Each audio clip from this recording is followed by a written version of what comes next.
All right, it's Monday, 18 May, and once again, we are back for the third week in a row as per or on schedule. So, woohoo, good for us. Big thumbs up.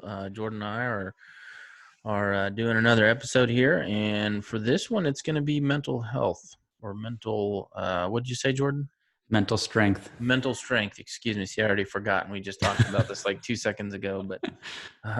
You're working on it, bro. It's a work in progress. Hey, May is mental health month, and so we'll kind of talk about that since that's something we've talked about before, but we'll talk about it again today.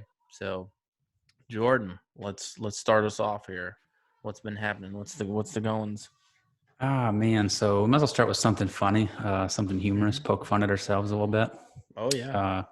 So this weekend, it was my kid's 8th birthday on Awesome. Sunday. We went and celebrated on Saturday. We had a family get together, but then on Sunday, we're like, hey, let's go do some stuff that you want to do. And he wanted to throw rocks in the river, so I got a small segue story. Let's chase a squirrel here. Okay. So we're throwing rocks in the river. Like my wife and I are having a contest. Like there's a big boulder island and like, I don't know, 60 feet away from us. So we started throwing rocks. Like we had a contest and we're throwing rocks, and this guy walks by, and you can totally tell he's a prior vet. Like he's all tattooed up with the flags and don't tread on me kind of stuff. He's got American flag on his vest, and he's all, he's fly fishing. He's got the whole get up. He looks like dude out of Outdoor Magazine type. He's got everything. Nice. I'm like pretty jealous of his setup. Nice. So he's walking in the river, like taking his happy old time. He's got his poker stick, kind of giving him stability. And it's not like a deep river, but it's flowing fast, and the rocks are not forgiving. So anyways, he's like almost slipping, but he's doing okay. He gets kind of, I don't know, a couple hundred feet from us, and all of a sudden dude falls, and at first I'm like, oh crap, I'm going to go after this guy. But then he did turn and he started doing the appropriate maneuvers for the water to, protect himself. And I'm like, yeah, he's good. He's controlling his descent. And then he does stand up for a second, for like 30 seconds, and he falls again. And I just stand there. Like there's not a lot I can do. I'm going to kind of feel him out. I was going to go after him, but he gets up and I kind of look, give him a little hand in the air, and he gives me a thumbs up. And so we know our bros are good, right? But so that was funny. So we threw some rocks, and then got some kids some McDonald's and got them an ice cream cone after, and kind of to celebrate the something special on the birthday. And then anyways, I tried 2 different places to get food. Finally we get some dog food, and then I call another place, and then they're open, so I go get some curry from an Thai place, right? Yeah. And so in the car, eating Thai is kind of dangerous if you're driving. So anyways, I decide like, hey babe, you already ate. Would you mind driving? She goes, no, that's fine. So like she's pulling out of the parking lot. I'm like, well, hey, hold on. It's a yield right turn only. So like, you don't have to stop. But I'm like, hey, hold on. She's like, well, can I go? I'm like, just hold on. So I'm pouring, got rice in my container, and I'm pouring my curry sauce right on top of my rice. So I'm like, hey, hold on. So we had a miscommunication thing going on. And I'm going to own part of it. Like I conveyed a message, thought she was paying attention to what I had going on. And there's a breakdown there. I'm going to own that. That was my mistake. Okay. She takes off, right? So all of a sudden curry is pouring out of the side of my container on my lap, and it's freaking hot. So like, I like freak out and try to collect myself. My fork goes flying, and it's a shit show. And I had to be already escalated, like in my mind, not knowing it though. Because I don't get heated very like easily. I don't have outbursts very often, but all of a sudden I'm like I literally started like just went off the handle, and I'm like, what the heck is your deal? Like, why can't you just stop for 30 freaking seconds? And I'm like, my curry's more important than the damn guy behind us. Who cares if he's behind us, But I got escalated, and it was like 1 to 50 very fast over something like, dude, just a little bit of curry. It's not going to kill you. There's a washing machine for the pants, right? Or the shorts. But it was like it, immediately after I did the little outburst, like for when I what just happened came through my mind, but I felt immediate remorse. Like, man, I'm such an idiot. I blew it again. Like what caused me to get to that point so quickly? And that's not who I am. Like, that's not how I operate typically. But then it got me thinking a little bit, like, obviously there's other things going on in my world right now that's just a surface issue. That's, the tip of the iceberg scenario. But, being mental health month, I thought this might be a good time to poke fun at ourselves and talk about these things because, I think you and I both have good support systems, and we've been very proactive with our mental health for the most part. But how many people don't have a good support network and a good structure around them to ensure that they have the optimal, possibility at health in in that regard. Yeah, yeah, definitely. I think there's a lot of people that are lacking in that department of having, a support system that'll help them through some difficult times and whatnot.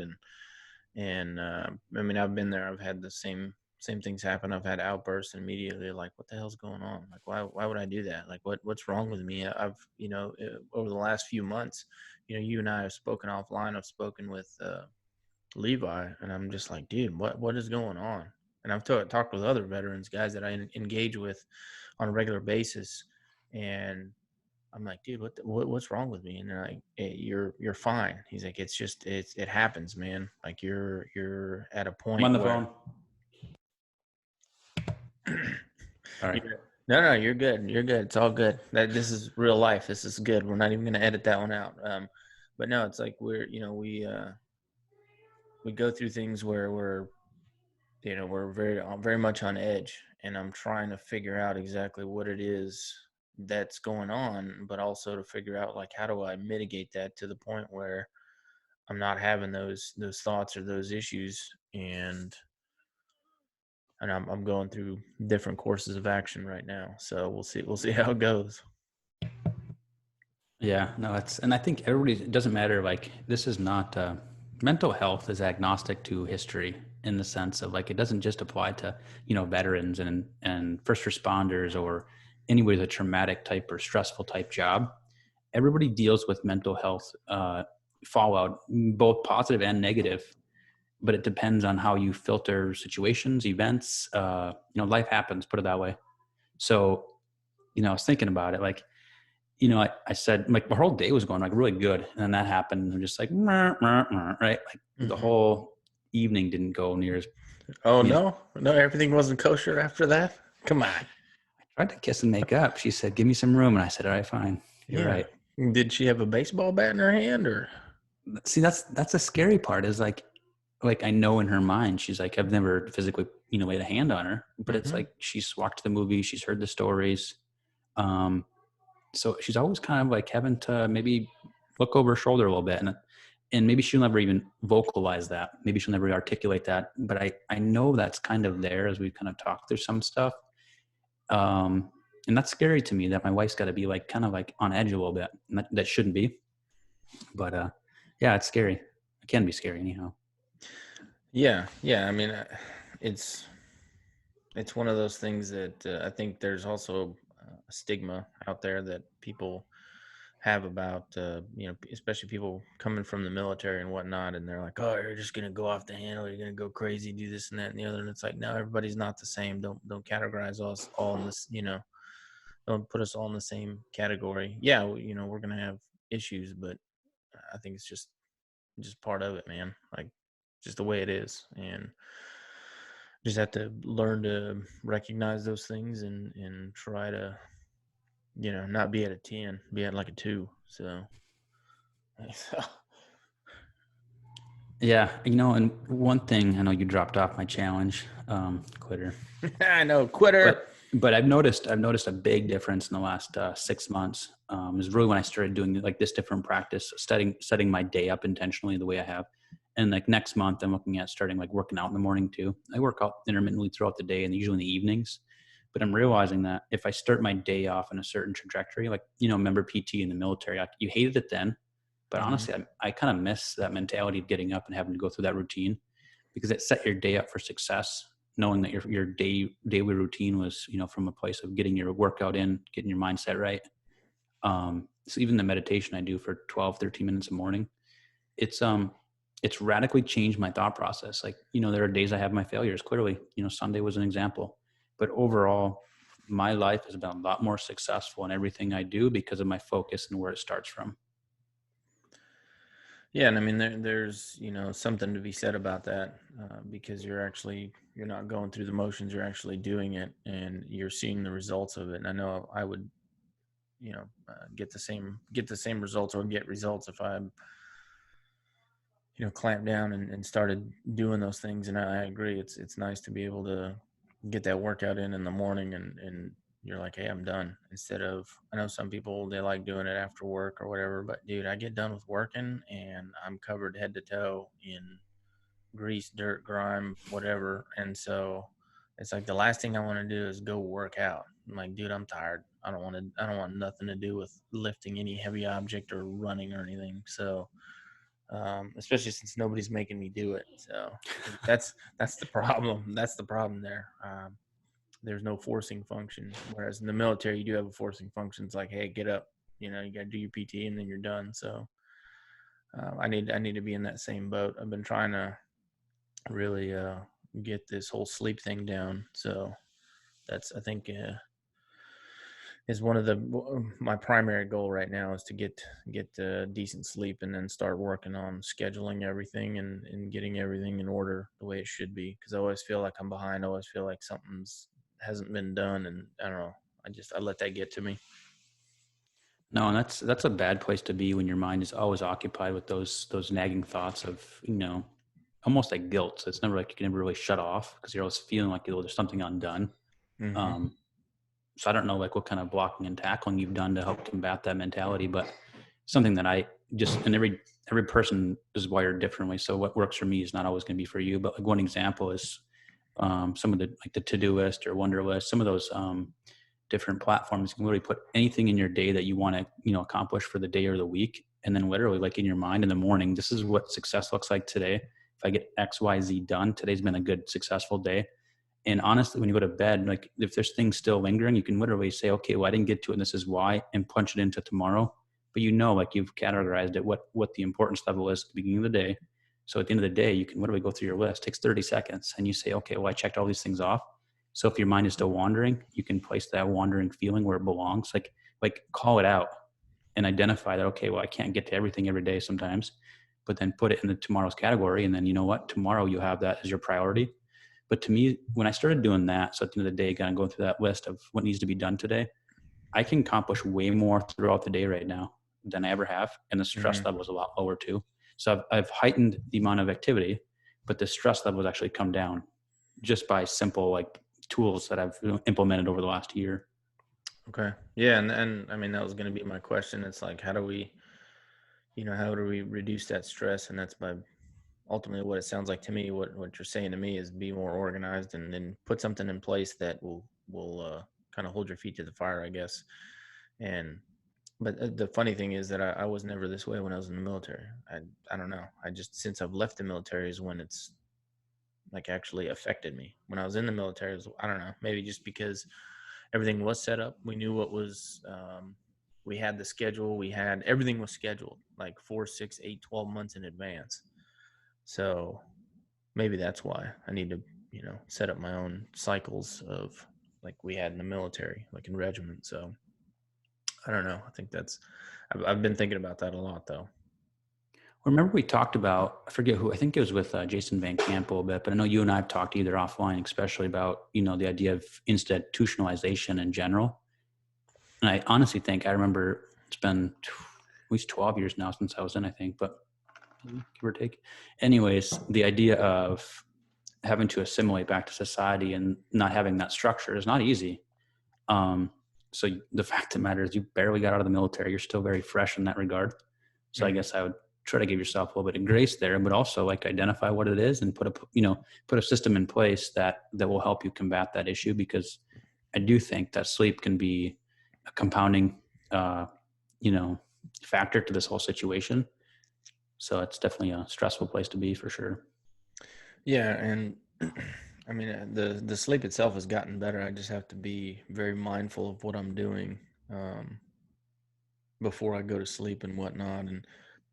And like this weekend, we were in a state park in Georgia and stayed in a yurt. And the yurt is very basic. They don't even have air conditioning in this yurt. They got heat, and that's it. So um, they're not. I wouldn't even call it primitive because it's nice. It was a nice yurt. So the only, we just had crappy mattresses and whatnot, and so I slept like, crap. So, and that I could feel that throughout the day. I was still relaxed. I still had a great time, all that stuff. But it was just like, dude, my body, I felt it. I felt it. So hopefully, I'm saving my pennies. I'm pinching them, but and maybe someone has better advice. But so Helix mattress and Purple mattress are my two choices right now. So I'm going to cough up the money for a really nice mattress, because if if one thing at least in life that I do get right is sleep, then I'll be happy. So that's because sleep is important to me. No, I definitely agree. Another option, my brother, I think he said, was like Tuft and Needle, or I'll have to get the reference, but he had some issues right away, but they fixed it and then went over and above to make sure he was satisfied. Sent him a free mattress topper, like, so it was one of those same kind of concepts. So the Hmm. ship to your house, free trial for X amount of days, and Hmm. um, definitely sound like a very good opportunity to jump on that bandwagon. Um, but yeah, so the idea of mental health in general and what you're doing, you talk about sleep and these other issues that are kind of, feeding that fire. The fire's already going to be there if you have got some underwriting issues that you haven't, addressed or dealt with. And obviously your circle of influence too. So that's one thing I'm kind of opposed to some of the military groups that get together, when these guys a lot of times will go get drunk and they have these war story times and they just, keep the fishtails keep growing, right? Hmm. Um, they circulate the same type of behaviors all the time. So if you have the same mentality all the time, the same stories, the same culture, those types of mentalities don't ever help like break out of that cycle. So if you're having the issue and you're going back to the same group, same mentality all the time, you're just feeding that fire. So to start changing, your mindset, you have to change your surroundings, change your circle of influence. So find some veterans that are, or if you're not a veteran, and find some people in your circle that, are doing the right things, that are, living for a healthier tomorrow, that aren't just, feeding their demons today, and being Hmm. proactive to change your circle of influence. And it starts today. Like literally when that buddy calls and says, "Hey, let's go and ride and, drink some beers," like knowing that you're going to not sleep great that night, you're probably going to regret some of the decisions you made, and then you're not going to have a good day tomorrow because you're going to be tired and Hmm. hungover. Like it starts right now. Like what are you going to do right now to help yourself out? Um, start taking accountability for your actions and not always being the victim. Like, oh, the things I've seen, everybody's seen something. Honestly, everybody's been through something. It's just, that's a cop out excuse. I'm honestly sick of it. Yeah, I couldn't agree more. I think that holds very true. You see a lot of guys that I see a lot of veterans that will join motorcycle clubs and whatnot, and I'm not trying to bash them or anything like that. It's a good thing. Motorcycle clubs are a good thing. It's just they get caught right back into that. They're looking for the brotherhood, that veteran is looking for that brotherhood, and so they find it in the MCs. But a lot of the MCs, what are they doing? They're drinking and carrying on and acting a fool, and right, just like you said, they're sitting there telling war stories, and so you really don't get out of that cycle, that pattern. And so yeah, it's good to find other people, like-minded individuals, but um, I think that it hits the nail right on the head. I don't think that's a healthy environment for someone that's really struggling, or someone that's just trying to do the right thing, or get themselves out of a funk, or get on the right path. And which is a big reason why I tried out Project Healing Waters. There's a lot of it's all veterans, and so I haven't seen that. Hey, let's go out and drink beer and get drunk type deal. And so it's like, hey, let's go and go fishing. So um, that for me has helped a lot, and it sucks right now because we just got a information from headquarters saying that we're not going to have any meetings or anything until 31 July, which bums all of us out. But yeah, exactly. So it bums us all out because we've all been itching to get together and tie some flies and show each other the rods that we've built and whatnot. So um, yeah, hit the nail on the head. Find something that's you know healthy, and like going, nothing wrong with going down to the VFW, not a thing wrong with it. But when you go down there every other day and all you do is drink and go right back in that same rut, like, oh, I saw this, I saw that, and it's like, yeah, man, so is thousands and millions of other people. So pull your pants up, and I'd say stop feeling sorry for yourself, do something more productive. Exactly. And that's one thing too, is to just, like, for example, when I was a cop, trooper, city cop, whatever, you would come in contact with these veterans. And I will say this, there was a lot of cops that were complete assholes to veterans when they were in a tough spot. so I do think displaying and living out empathy in this conversation, like, it's important. But I think in the context of trying to have a better mental health and be, mental strength, to play that victim card and to create the vicious cycle where you're drinking and you're doing the behaviors that are going to cause more of this trauma and stress in your life, you have to kind of call the behavior for what it is. And that's where, like you said, the MCs, the VFWs, all that kind of stuff is not a bad thing. It's actually very cool in the right mechanism if you're using it for a healthy reason. I think it's phenomenal, and hopefully one day I'll get myself a little moped and maybe join one of those clubs. But yeah, you deal with these people, and it's like, they have. I look young anyhow, so they probably would never put me for a veteran. But you deal with some older veterans, and you're just a young punk. You wouldn't know what I've been through, and just give me this whole spiel, and you have no respect for veterans, and literally like got into fights with some of these guys, and then like hugging on them after, like, once things calm down, and showing them like, yeah, I get where you're at, but also you got to kind of man up and own some of this too, because you were a veteran and you did phenomenal things, but now you're not living for that, like, that legacy, like you're just pissing on it. And so to me, to help pull somebody out and then speak into their lives to give some positive reinforcements instead of always letting them, regurgitate that broken record mentality, is, I'm not cool with that. But anyways, you'd see that all too often when you're in a cop experience. You're getting called to these events, people, drunken disorderly, suicidal veterans. That was always kind of a tough one for me. But that being said, I think we have to start speaking about some of the mentality that gets us in those ruts anyhow. Yes. A lot of the times, a lot of the preconceived notions that people have about us is because of, what people have done in the past. And it's like, hey, look, you should treat everybody with a clean slate. Like, hey, you're on a clean slate, and however you act is, kind of, I guess, if you want to go down that road of judging, the person will judge us accordingly on how we act. So I try to kind of steer away from the military mindset type deal. And I'm just like, yeah, I was in the military, whatever, but I'm doing X, Y, and Z right now. And I kind of try to, deflect and get away from that military mindset, and, try to focus on the individual, not just what they've done in their past. Because yeah, a lot of people have the same issues when they get out of the military, but everybody's different. Everybody's going to process it differently. So some people might do a lot better with it and some people might not, because everybody had different experiences while in the military. So Mm-hmm. my niece is going to school, psychology, and so that's her major. So she's got like another 72 years left. God bless her. But she's stupid smart and loves going to school. But she's posting a lot of mental health stuff, especially for the month of May. And depression, it's this thing that I think a lot of people want to say they have depression because they want attention. So, and people, I'll probably get in trouble for that. I don't really care, whatever.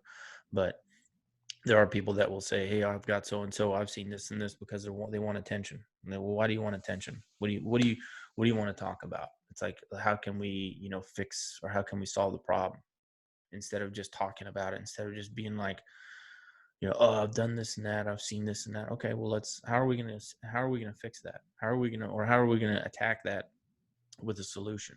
Not just, woe is me type deal. Because you can say that all day long. And instead of doing that, let's kind of turn that around.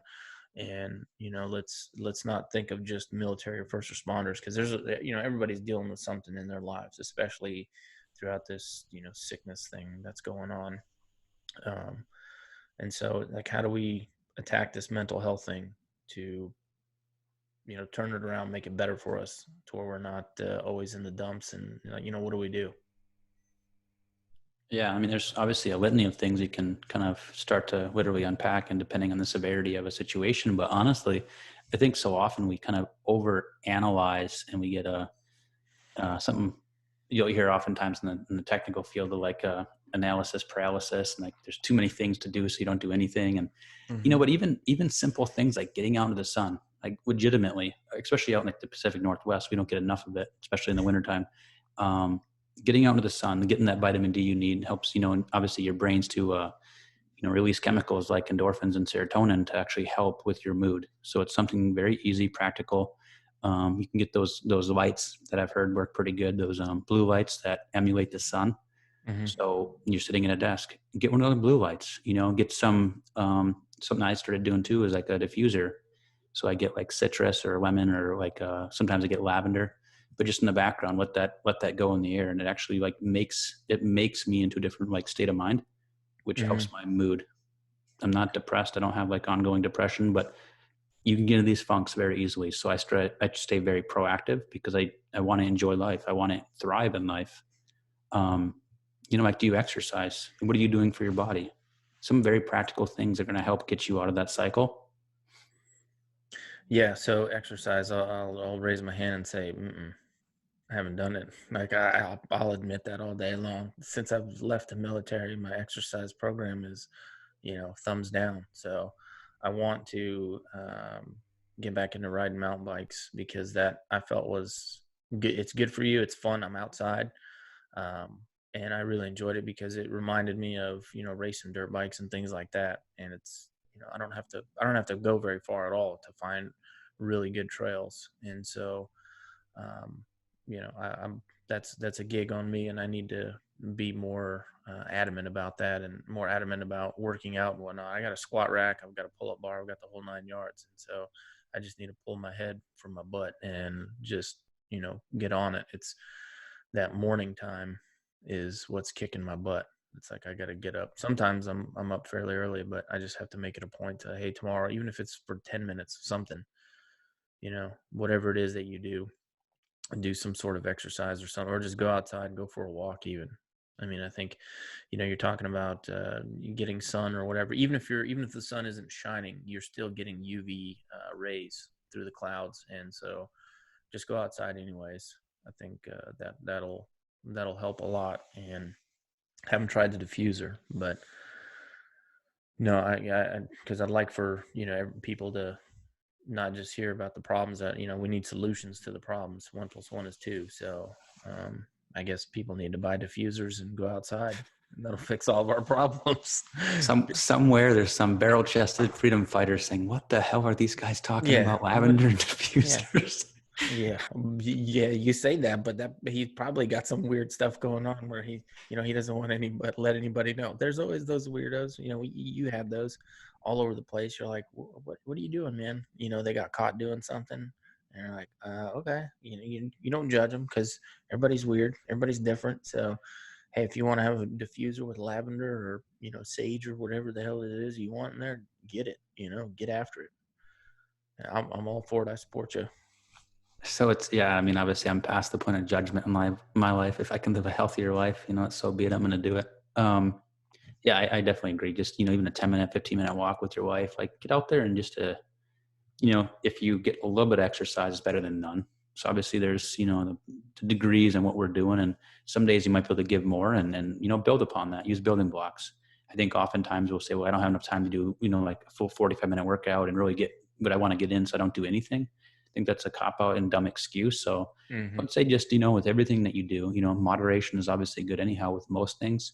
So if you can get outside for 10 minutes throughout the day, like instead of taking a full hour lunch, take 45 minutes and take 10 minutes just to kind of walk around. Like I mean, even right now, a lot of people are in their houses and there's no excuse right now why you can't try some of these tactics. Like I said earlier, this is not about, military veterans, first responders. Everybody deals with funks in life, with micro depressions. Like there's just things that come up in life that cause us to kind of get into a funk. And let's face it, everybody has something that comes from their childhood that they bring into adulthood, or there's marriage things, or there's kid things that add extra stress into our lives. Unless you manage that stress and effectively take care of it, you're going to carry that with you. It's going to sit there and it's going to bog you down. It's going to essentially have a ripple effect into the rest of the things that we do, the way we interact with our family members, our wives, our kids. Like we have to be able to manage this stuff. So I think some of these things are very simple, practical tips that most of us probably could do better at. Yeah, I agree. And as you're saying that, I was thinking of my niece. She posted something. I'll have to steal it from her. She posted it on Instagram of the things you can do if you're feeling depressed or stressed out or whatever. There was like, I don't know, probably like 50 things on there. One of them, I commented on it and I was like, I don't see anywhere where I talked about shooting guns. Like that helps me. That helps relieve stress for me. Like a lot of people are like, oh my God, you can't do that because you're a veteran, this and that and the other. You can't be around guns and whatnot. And I'm like, no, mm-mm. That's one thing that will be a constant until the day I die is guns, because I don't. It's a tool, you know. Mm. I could, whether it's a gun or it's a hatchet or it's, you know, a bottle of booze, all those things can kill someone. And there's a lot of other things that can kill someone as well. So for me, it's more, I don't think of it that way as like, hey, you know, I'm going to go out and commit suicide type thing or whatever. Or I'm going to hurt somebody else. I'm not going to do that. I'm going to go hurt some paper. I'm going to punch holes in paper, you know, and there's a lot of things I can work on just there. And to me, that erases a lot of things that are going on at the time. And so if that's a stress reliever, do it, man. Get after it. Like another thing that I started doing and that I need to continue to do is shoot my compound bow. Like that, dude. The amount of focus that is required for that, because if you solely just focus solely on your, you know, fundamentals of it, like you're going to be so absorbed in that, like everything else is going to go away. So I've heard a lot of people, they've gotten a lot of good results from just, I mean, just shooting a bow. You're just shooting it at a target or whatever. But you know, that's another method. Writing. So that's another thing I'd like to do is write. I'm not trying to write a book or anything. I'm just writing words down, you know, on a computer. And so you write down your thoughts, write down whatever. And I've yet to do it, but I've heard that it's a very therapeutic thing, and you know, it can help a lot. I could not agree more with that. And take that a step further. How many times have you laid there, heads on your pillow, you're comfortable, your spouse is sleeping, and your brain starts to spin? Thoughts keep going, going, going. How often can you get those thoughts out of your head by themselves? Not Or until they it sit there and goes. just get bigger and bigger. You start thinking on it. You start getting anxiety from those thoughts all of a sudden. Things you didn't finish from the day, things you regretted doing, things from your past. So something I noticed, if you, like, I have a journal. I don't do it very often anymore. I still do it time and time. Like when I'm like in a sleeping setting, usually I try to do it prior to. But if you get up and write that stuff down, it might sound counterintuitive because you're trying to go to sleep. But if you get up and write that stuff down, um, get it out, but let it sit on a piece of paper. When you go back and lay down, um, I'm willing to bet that the thought starts to subside versus compound. But if you just sit there with the thought, just don't try to just think about it and let it go away. It's gonna still stay there. But there's something in about releasing that thought when you actually write it down. So when you're talking about writing, I think that's another area where you can definitely make some huge leaps and bounds of your sleeping and in your sleep hygiene in general. Hmm. Yeah, because I mean, dude, every night, like my brain doesn't stop. My brain is on, you know, 1,000 miles an hour, and I'm not only thinking about the things that I did not do today, it's the things that I'm going to do, you know, this week or next week, the things that I've got coming up that I haven't been able to do, or, you know, whatever. And like I said, it didn't really happen until after I left the military that, you know, it really started to weigh on me. I mean, I guess if you want to call it worrying about it or stress about it, whatever words you want to use, but you know, it's being played out in my mind over and over and over again. So maybe writing it down will help. I'm going to try it, and I will report back to you, and we'll see what happens. Yeah, definitely. Yeah, let me know. I'm intrigued. I know it's helped me, and I've talked to other people that have done the same practice. I know it helps them as well. Something that I haven't done ever actually, but I want to start is I have like randomly I'll wake up in the middle of the night either with a dream that I remember or it'll just be a random thought that's in my mind.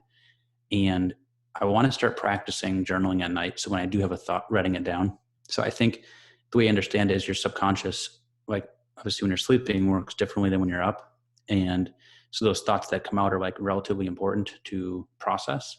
Hmm. So your subconscious is trying to work that stuff out. So the idea of writing it down and then going back to it the next day or whatever is relatively more reasonable than trying to process something in the middle of the night.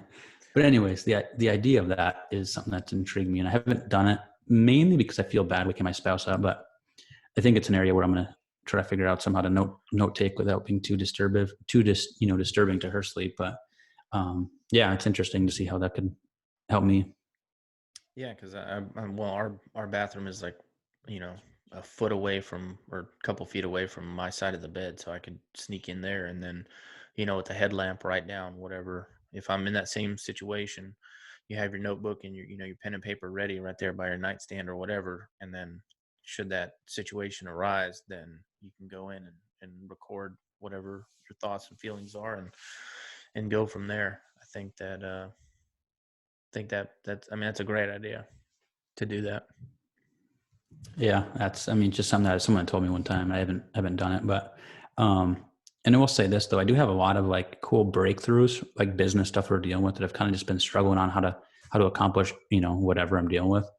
And at night, it seems like a lot of times those things start to come out. And I'm Mm-hmm. not even thinking about it; just the answer kind of comes.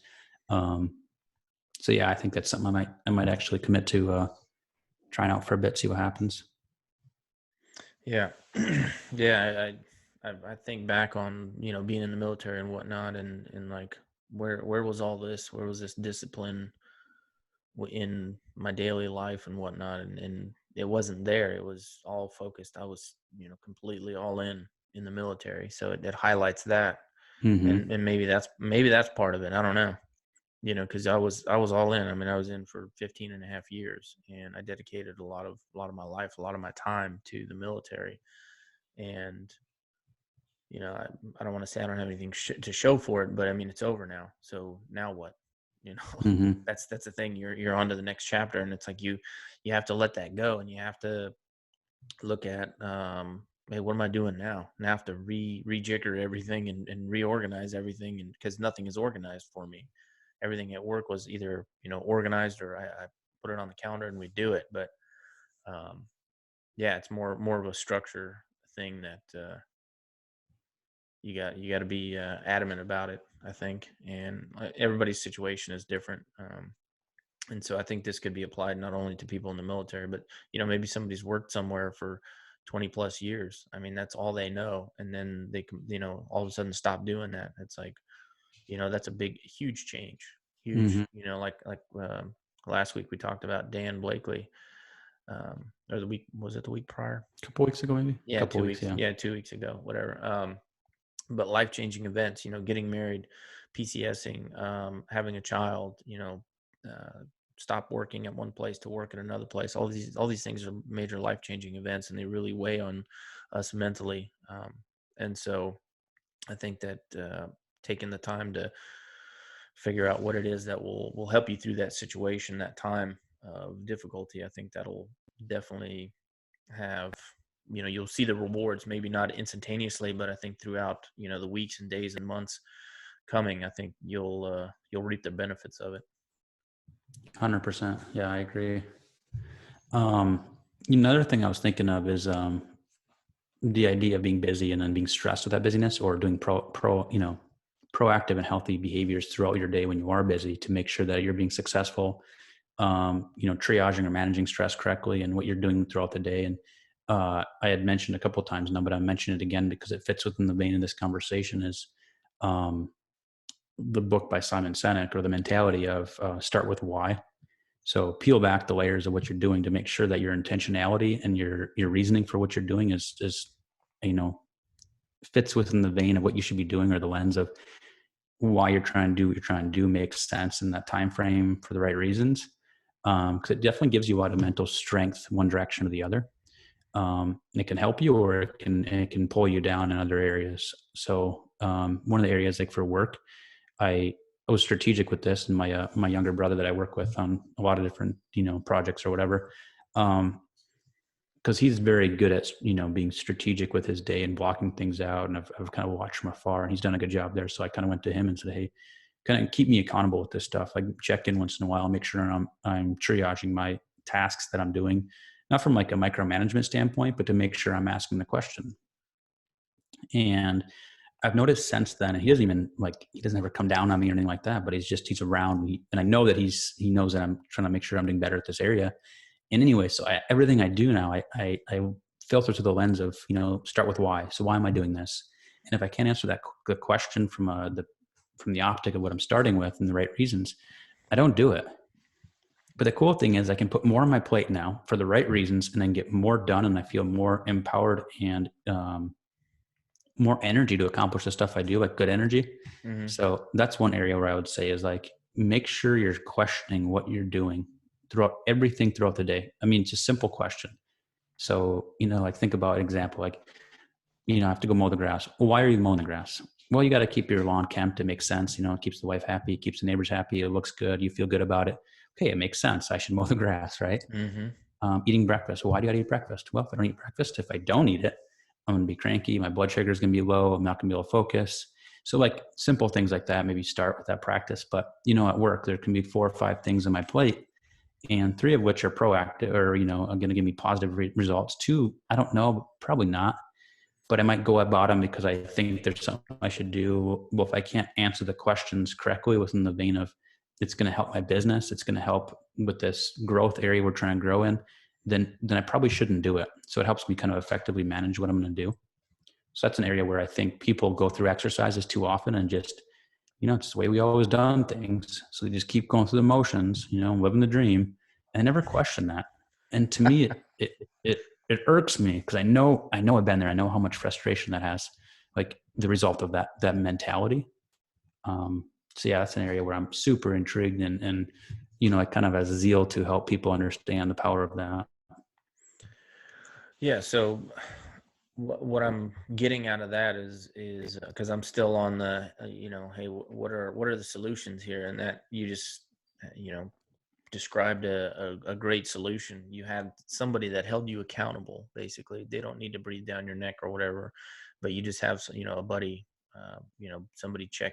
Hey, look, man, did you get this done or that done, or how are things going? I think that it helps to keep you accountable of the things that you're trying to accomplish. And I think that you've obviously found success in it, and so I think that that's one thing to let other people know or encourage them to find somebody that can keep them in check and kind of keep them on the right azimuth, going in the right direction. Yeah, that's spot on, and that's like one thing that I know I've truly. I was running that one day, and I shot you that quick, audio text or whatever. Like having people in your corner that you can know that they know where you've been, but they also care about your future enough to they care enough about where you're going to check you and to question you and just keep you accountable. It's important to have those people in your life. So I think, dropping your pride enough to let people in. So when they say something, you're not like, you're actually be able to receive what they have to say. I think is important. I think that's to me anyways, we should start there. If you bring someone in and ask for someone to keep you accountable, are you actually able to hear what they have to say? If that makes sense. Yeah, absolutely. It's keep your pride in check, and if you're asking somebody to give you some feedback or keep you accountable, it's like don't be a baby about it. Obviously the person on the other end, don't pick somebody that's going to sit there and yell at you like a drill sergeant or whatever. It's like pick somebody that is going to hold you accountable, but that they're going to give you the raw truth. And you may not want to hear it, but that's what it is. And so I think that's a good point that you made there on that. It's find that person, but don't let your pride get in the way, because that gets in the way of a lot of things. And just let it go, man. Just like they sing in the movie Frozen, just let it go. Just let it go. Dude, those Walt Disney people know what they're doing. I think it's a Disney Man, movie, right? Maybe sure. Pixar, Disney, something. whatever. I don't know. They've got good songs, okay? Yeah, well, they got songs that'll stay in your head forever.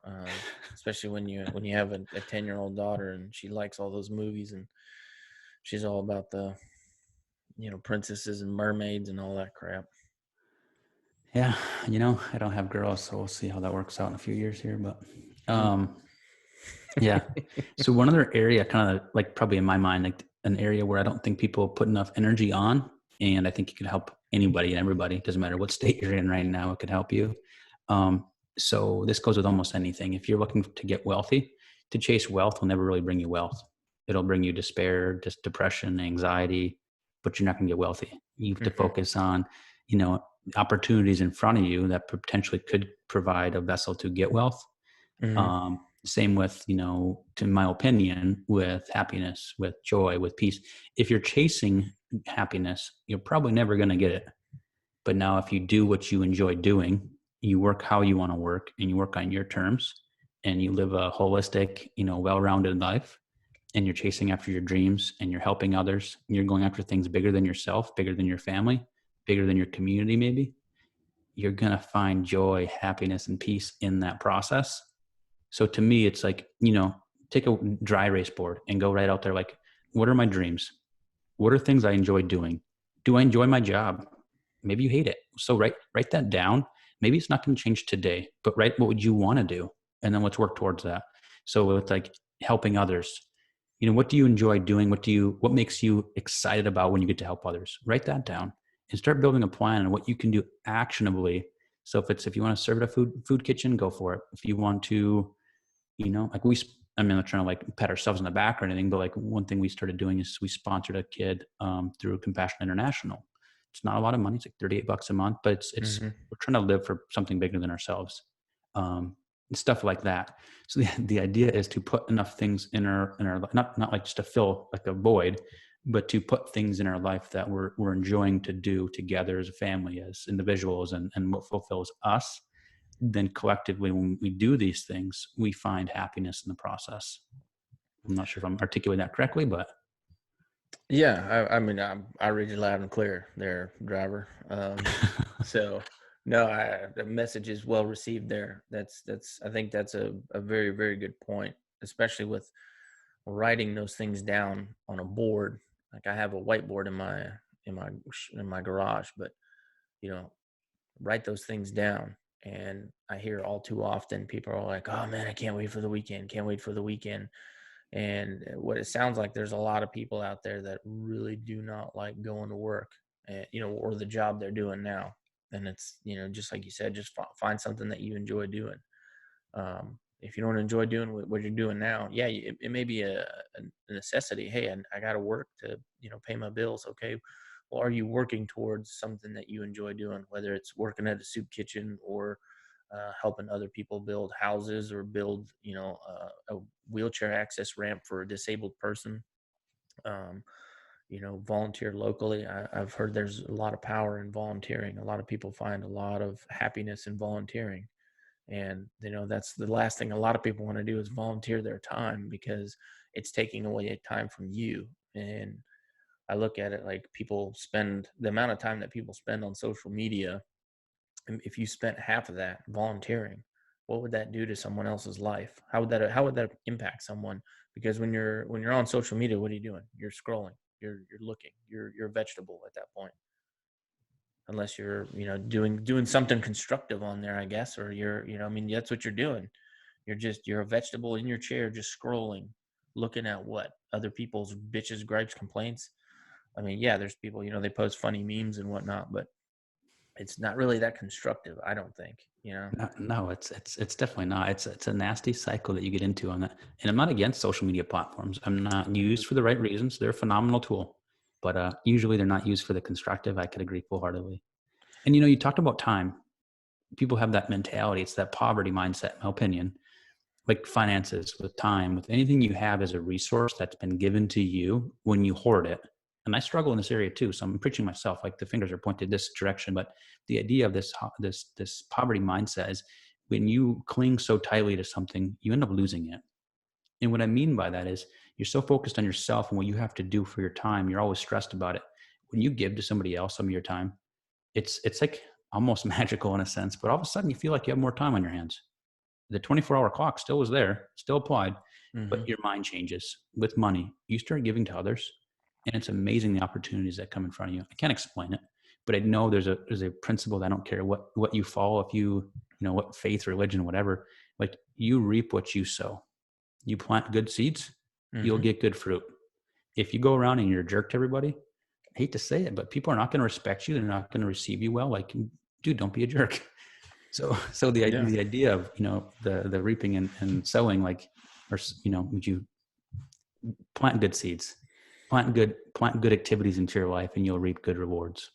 Yeah. And a lot of people are trying to reap good rewards, but they haven't planted anything.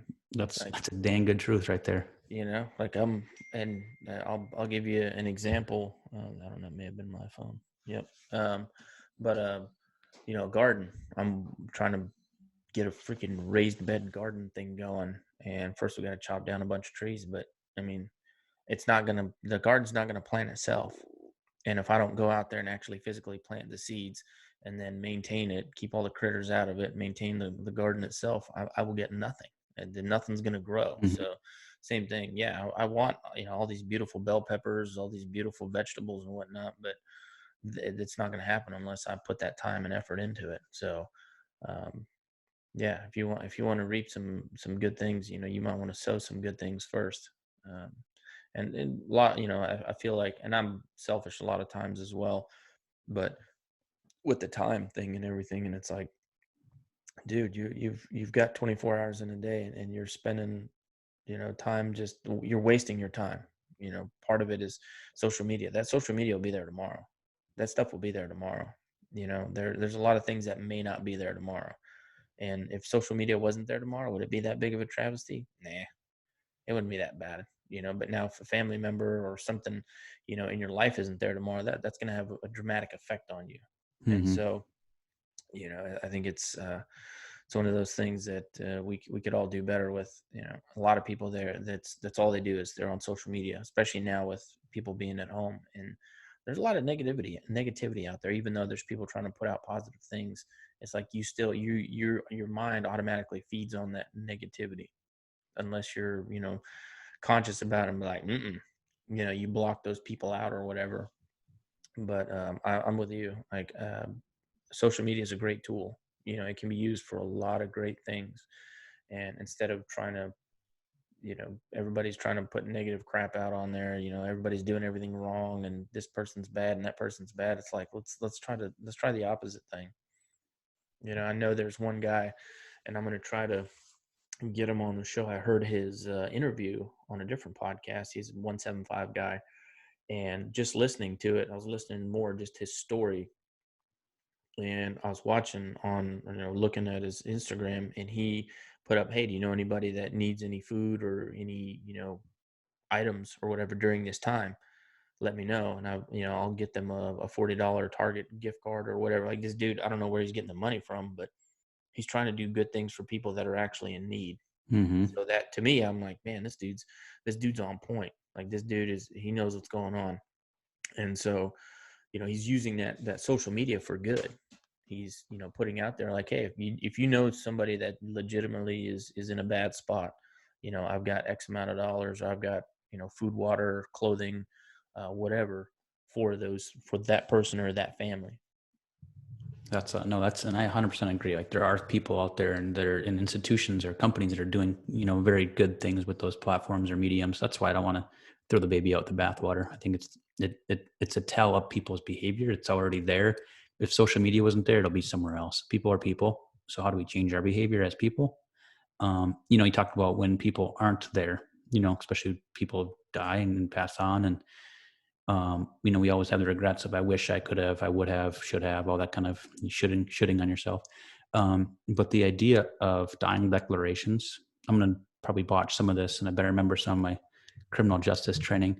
The idea of someone confessing a crime on their deathbed, I believe it to be called, the legal doctrine to be called the dying declaration. There's a lot of weight given to that. So if you say, okay, me and my buddy, so you're dying, me and my buddy, robbed this bank and we killed somebody, and then you die. They look at that. I don't know what kind of evidence it is.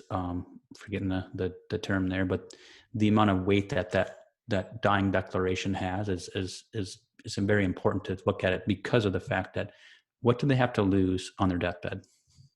They want to get it off their chest. They're not necessarily trying to frame somebody. There's no like motive there. They can't really gain anything once they're dead. So anyways, I say that to say this. I've read recently a couple of times that the number one or number two thing that has said almost across the board when people are on their deathbed is, I wish I would have spent more time with my family. I wish I had more time. You don't hear things like, I wish I had more money. Mm-hmm. You don't hear things like, I wish I would have, spent more time in, this activity or that activity, or like, other, wish I had more belongings, or personal possessions, whatever. So I wish I had more time. I wish I had spent more time with family. Things that made them happy. They chased happiness, but they never got it, or they got some of it. But then they realized, from the hindsight point of view, that what I really needed to do was spend my time with my family, with my loved ones, with things that would bring me happiness if I put my attention there. So you plant the seeds of time, faithfulness to your family for the right reasons. Be plugged in. When you're there, be present. you know so if it means you have to work 6 days a week and give a full 7th to your family, so be it. But be very intentional to be present and actually give the time. Yeah, absolutely. I mean, I think, like you said, I don't think anybody on the deathbed's like, man, I wish I would have scrolled, another hour on an Instagram or Facebook. It's like, no, that's a reoccurring thing that people are like, man, I wish I would have done this and that and the other. And if I was to die right now, if I had 3 minutes left, I'd probably say the same thing, man. I wish, I feel really bad for all the times that I was gone and I did this and I did that and I wasn't here present. I wasn't present when I was here. And so thankfully God's given me the opportunity to be here every day and live life to the fullest. And I'm trying to distance myself from the social media more and more to really try to focus on the family and focus on being at home and whatnot. And the majority of the time my daughter's with her mom, but when she's with us, like this last weekend we had 3 days out at a state park, and it was amazing. And we didn't really do a whole lot as far as the activities and whatnot. We just kind of hung out, just kind of did whatever, which was great because I try to make it a point to like, look, we're not gonna have our phones on us. If I've got my phone, I had my phone so I could take pictures because there was a lot of silly stuff going on, and so I shared those with our family and all that stuff. But that was really it. Because guess what? Today, where was social media? It was still there, Mm-hmm. but that time that I Hard. had, Your mattress is not there though. Guarantee that God, much. thank God for that last night. Oh my God. But no, and that's the thing. It's like, we might not be here tomorrow. And guess what? Social media will still be there. All the bad news you hear on TV and news and whatever and whatnot will still be there. But think about the effect of what effect it has on your family that if you're actually there, not just physically, but emotionally, mentally, if you're mentally there, I think that in itself could actually help improve your mental health. Yeah, I 100% agree. I think, the biggest thing takeaway for me today is like find a couple areas. Don't do too many things at one time. Find one or two things that you can improve your life. Nothing drastic, but I think these are all very practical, easy things. But, spending time with their family. If we do some of their self-care type stuff, even when you're with your family, you're just checking that box. So let's be intentional this month. Let's be actually proactive with our health. Um, it doesn't, like I said, it's agnostic to past, to history, to vocation. Everybody could do a better job at self-care. And I'm not talking about you have to get pedicures every day and back massages, but there's self-care that's healthy. I'm not saying those things are unhealthy, but I think we oftentimes use this tough guy mentality. But anyways, take care of yourself. Plant the good seeds for your health. Plant the good seeds for your community, for your family, and you will start seeing those or reaping those rewards. But yeah, I know obviously we're getting up an hour here. I got to take off in a second, but this month is something that I don't take lightly. I've struggled with my own mental health issues, and um,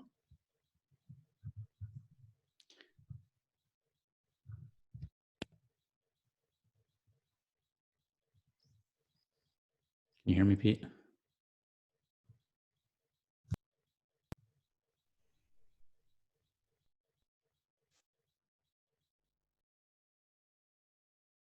There.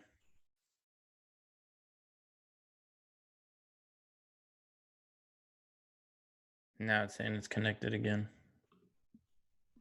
You suck. Can you hear me?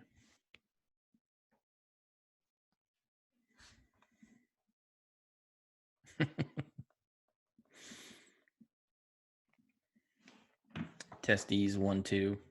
It's showing that I've got it. Okay. Um. Boom. Now it's there. I hear you now.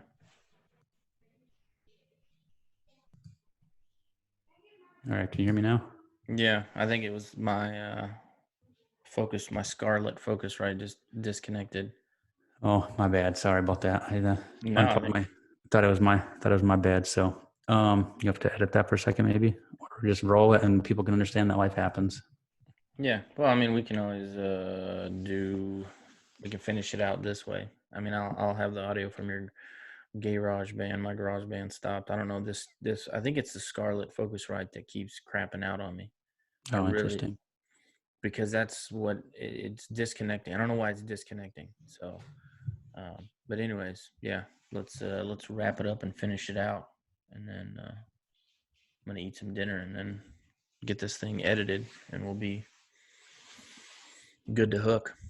Sounds good. But anyways, yeah, I think the biggest thing right now is, plant good seeds and start being proactive with your self-care mentally. Be proactive this month. I appreciate, you, Pete, obviously you and I talk quite a bit about this stuff, and it's helped me like immensely having somebody in my corner I can easily come to and talk to about, anything like this, because I know there's no judgment. Just like, hey, we're all struggling. We all have our wins. We all have our losses, but it's just, like you said, course correct, grab your azimuth again and just keep going. But, checking in once in a while is important. So yeah, get somebody, as I said in the military, grab your battle, bro. Grab your battle buddy. In basic, all the drills would call each other a battle. Oh, I So hated that crap. Sorry, let's not yeah, go on that tangent. no, no.